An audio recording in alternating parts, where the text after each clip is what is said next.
this is TJR. And this is Robert Kinsler. And it's another holiday-themed episode. As you can tell by our very festive set decoration and our very festive attire. That's right. And we even decorated the set today. That's right, we decorated the set. We spent 5 or 10 hours, I think, on it, didn't we? Working on that tree. Yeah, exactly. Yeah, it was difficult. And I must have spent at least an hour or two just trying to figure out how to put this shirt on. Yeah, exactly. I know. But, yeah. Anyways, happy folks, holidays. Happy holidays, Merry Christmas, and all that good stuff. And we have another holiday-themed episode. Yeah. We're going to discuss some holiday releases by artists who are best known for that decade we call the 60s. Right, exactly. I think all four of these artists, they didn't necessarily do their first creative offerings in the 1960s, but they all got famous and all came of age in the 60s.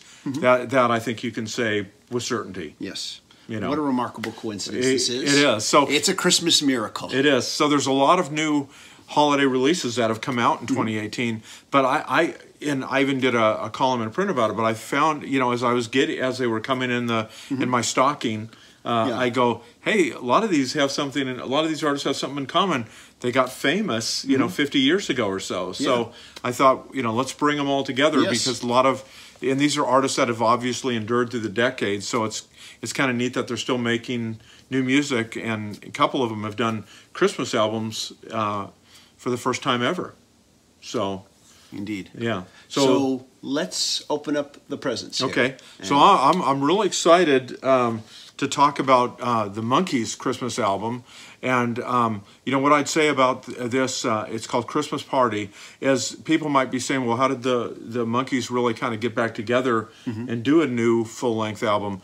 Well, actually, there was some Davy Jones recordings, and don't hold me to it, but I think these were done back in the 70s, and they were able to actually include a couple of his Christmas performances, and I don't know if new instrumentation was added. It sounds like it was. I didn't do that much investigation on it, but they fit right in with the rest of the album, and this is really, you know, a terrific album, and I think this version I have here, I picked up at Target, so it even had some bonus tracks on it. Oh, very good. Including an a cappella version of a Christmas classic that they did, I think, on one of the episodes of their 1960s television show. Okay. And I'm going to butcher the name of that. Riuccio, you probably know it's a very famous song. I think it might be in Latin or something. But anyway, that was on one of their famous television appearances. I think I remember seeing that.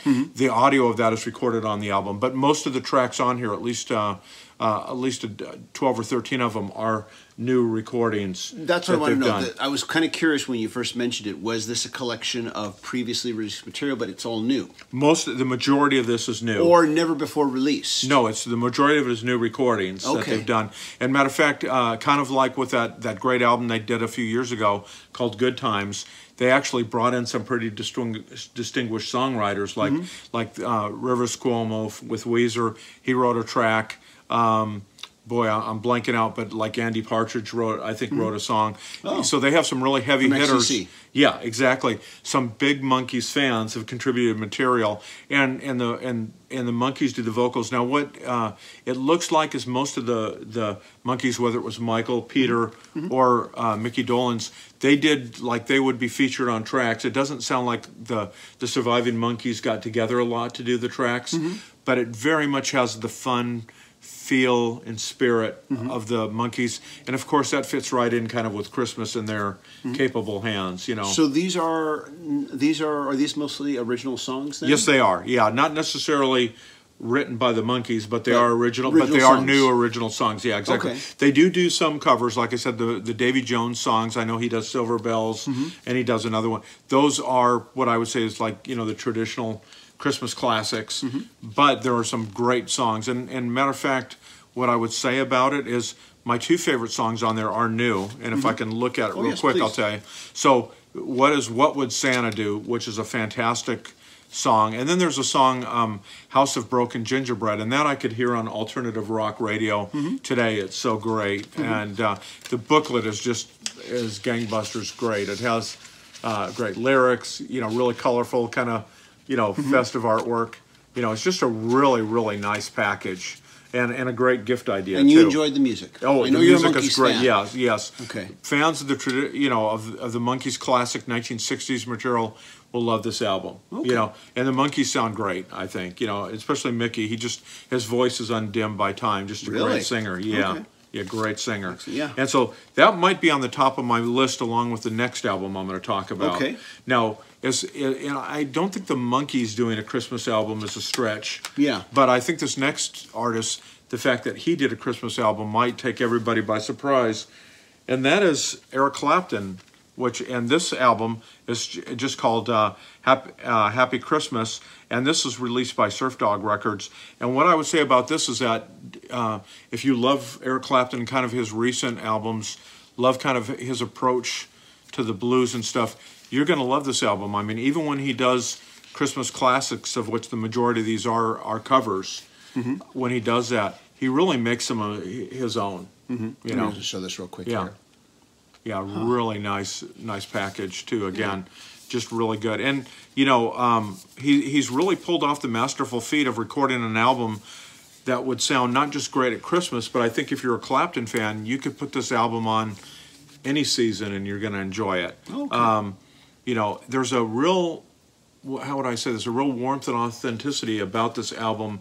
It's a very intimate album, meaning that almost like you feel like you're in the studio with Eric Clapton when he's doing these songs. But it's just I was floored by this album. I didn't see it coming, and when I heard it, I was like, wow, this is a great album. And I can see myself, you know, a few months from now, after the holidays and everything, putting this on and really enjoying it. Now, is this mostly originals or is it covers? No, primarily covers. Okay, you know, primarily covers. but very much reworked with Eric Clapton's, you know, slow hand style, if you know what I mean. Just very much his voice, his approach, the way that you know, his solo career, I'd say, especially, you know, from the 1980s to today, it's going to fit in with that. If you have some favorite Clapton recordings, this is going to be, I think it's going to be a welcome addition to that. Let me ask you, is this mostly acoustic or is it acoustic and electric? Acoustic and electric, but I would say it's definitely not fiery. This is not Derek and the Dominoes. It's more, you know, kind of laid back with the season and more reflective, more pensive and thoughtful. Okay.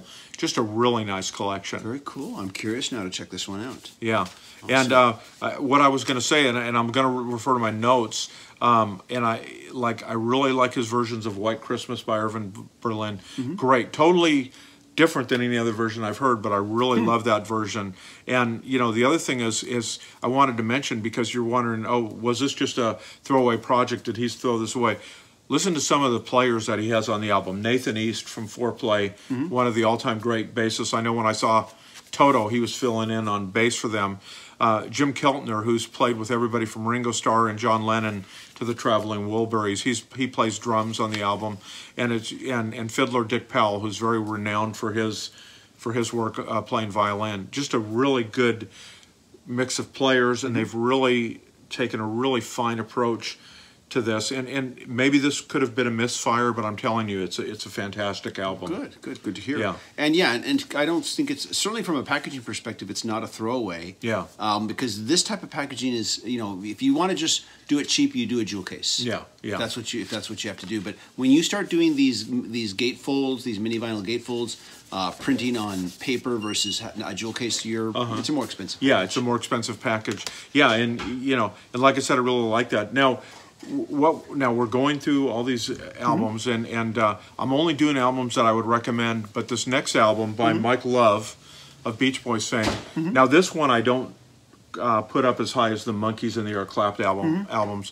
For me, it's just not as strong. You know, but definitely if you're a fan of the Beach Boys and you're a fan of kind of Mike Love's Beach Boys that have been the one that people commonly see, because Brian Wilson, other than that 50-year reunion, has pretty much toured with his own outfit. Yeah, this is a Mike Love project, and he has brought like all his children do vocals on the album, and he's brought in several producers and some players. I just don't.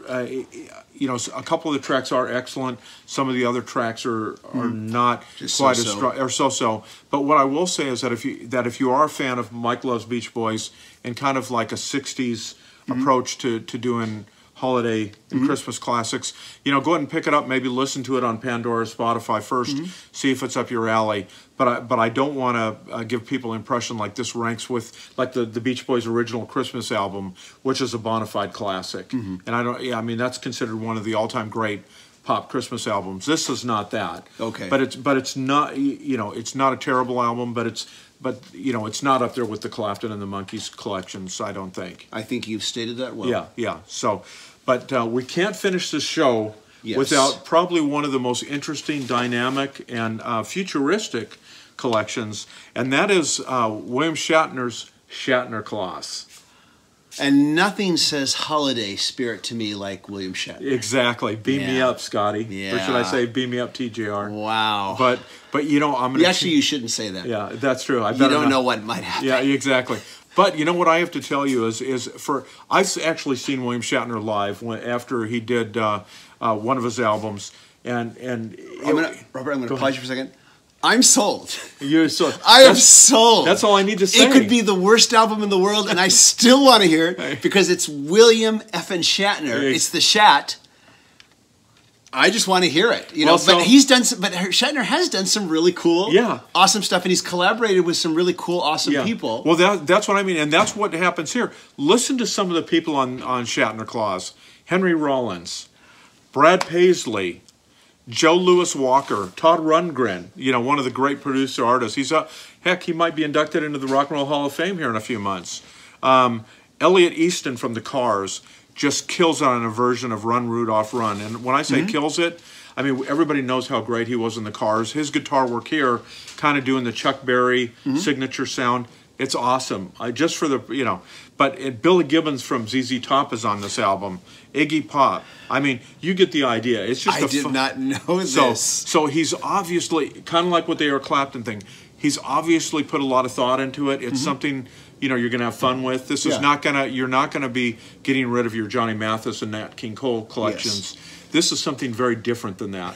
But, you know, I have to tell you, just like his other albums, I enjoy it.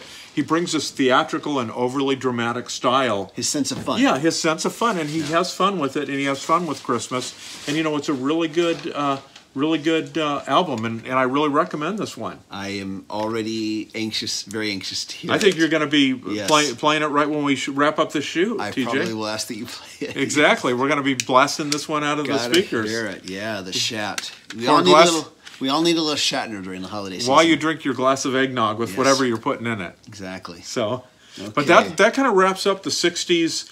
You know, the 60s fueled kind of Christmas art, you know, sets that have come out. Very cool. Thanks so much for, you know, of course, the fact that you write for a paper, you know, you're able to access these better than I can. So thanks for the heads up on all these releases. And and hopefully you found something that'll make your holiday just a little bit brighter. And as always, if you like what we're doing here, please click like, click subscribe, smash the notifications button so you can know when we release new videos. And if you really want to take that extra step and help us, please go to the Patreon page and become a supporter. You know, the cost of 1 cup of coffee a month will make a huge difference if you just donate that. And everybody, thank you for watching. Thank you, everybody. Merry Christmas. Merry Christmas. Bye. Happy holidays.